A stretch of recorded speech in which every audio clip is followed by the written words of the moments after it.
Hey guys, I figured I'd start a new series.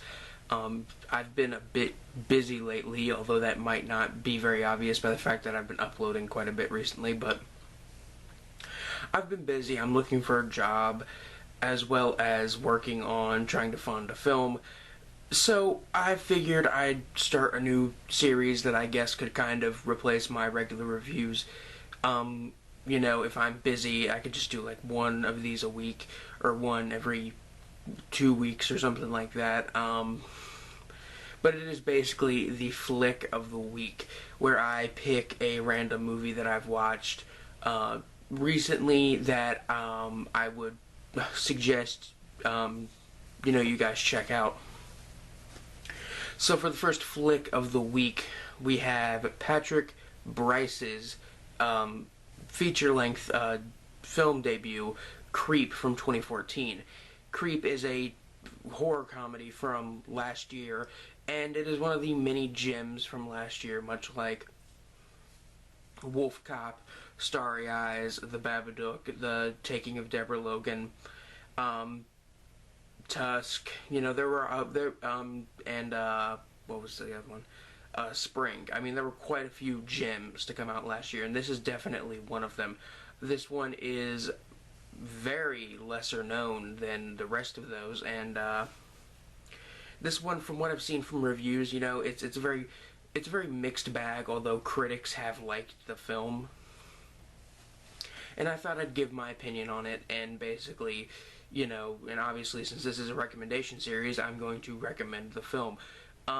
The movie is about a videographer who answers an ad on Craigslist for this guy that's like, oh, come to this mountain town that I live in and record, like a day in my life, and I'll give you $1,000 for this.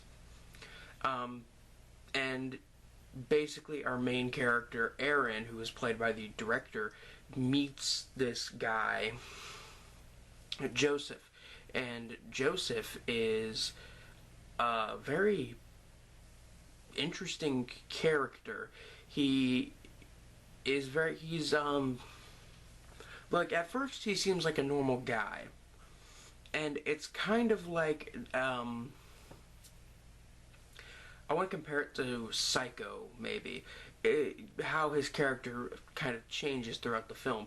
He starts out as a very kind of cool, calm guy, and very quickly he becomes a little bit weird and a little bit creepy, but he still seems normal, and it eventually goes on and on and on to the point that he eventually confesses something to the main character, which is absolutely horrific and is probably the most surprising part of the entire movie. Well, not the most surprising. But it's supposed to be a horror comedy, and I mean, I will admit there were a few times that I laughed, but nothing too hilarious here. So I honestly think it's more of a straight-up horror film. And but honestly, this film has a lot of really good like tension and atmosphere. Although it does have jump scares, and it is from Blumhouse. And if you don't know what Blumhouse is the same company that put out films like terrible supernatural horror films like Sinister, and I think they're responsible for the Insidious movies, which aren't, I mean, I like those movies, but the third one really wasn't that good at all. But still, they don't put out a ton of good stuff. I mean, they did put out Oculus, which was really surprising, and it also being a WWE film was also very surprising. But Creep is from Blumhouse Tilt, which I guess is like where they pick like an independent film to distribute. Like, I guess it's where they do more independent films and release them, and independent films that are trying to reach a wider audience. And that's one of the big problems I have with this film, because this may have to do with the budget of the film. It is a found footage film. Now, I'm not saying I absolutely hate found footage films. I mean, I like the Blair Witch Project. I think the first Paranormal Activity is pretty decent. I liked Wreck. I like found footage movies, but they're really, really starting to die off and just become really bad. Like, whenever I hear about a new horror flick that is a found footage movie, especially one that is for a mainstream audience, it really bothers me because I know it's not going to be very original or good at all. The only times I've found footage movies that are modern found footage movies that are actually good are usually independent ones. And most of the time, found footage films are just made because the mainstream audience, stupid teenagers believe this shit is real.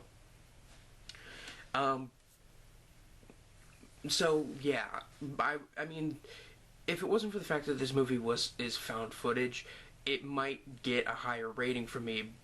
Because if it wasn't found footage, it would be a genuinely creepy and awesome movie. It's just that because they had to do found footage, I mean, I can understand if the budget was low, but still, if they had to do found footage, it just seemed, I don't know, it just seemed like a cheaper way of doing the movie. But as I said, the movie's genuinely creepy and unnerving at times. Although I must admit there are quite a few jump scares, and they aren't really scary. I mean, I get that this is, Blumhouse we're talking about, which, I mean, it just doesn't have as many jump scares as, like, Annabelle or The Conjuring or Insidious. It's actually creepy. It's just that the jump scares kill this thing, which, I mean, if this movie was, a regular film, it wasn't found footage, and there weren't as many jump scares, this movie would get a solid 10 from me, or at least a solid 9. As of now, it sits at an 8 out of 10, and I really want to give it more because I feel like the film is genuinely trying hard. It's just that they felt the need to stoop that low to appeal to a mainstream audience, I guess. But still, even though this is trying to appeal to a mainstream audience, this movie hasn't really hit the mainstream at all. I haven't really heard many people talk about this. I've heard about it on the horror subreddit a little bit. People talking about recent films that they've seen that they thought were good, and this is one that came up a couple times. But this is still a movie that's, really unheard of.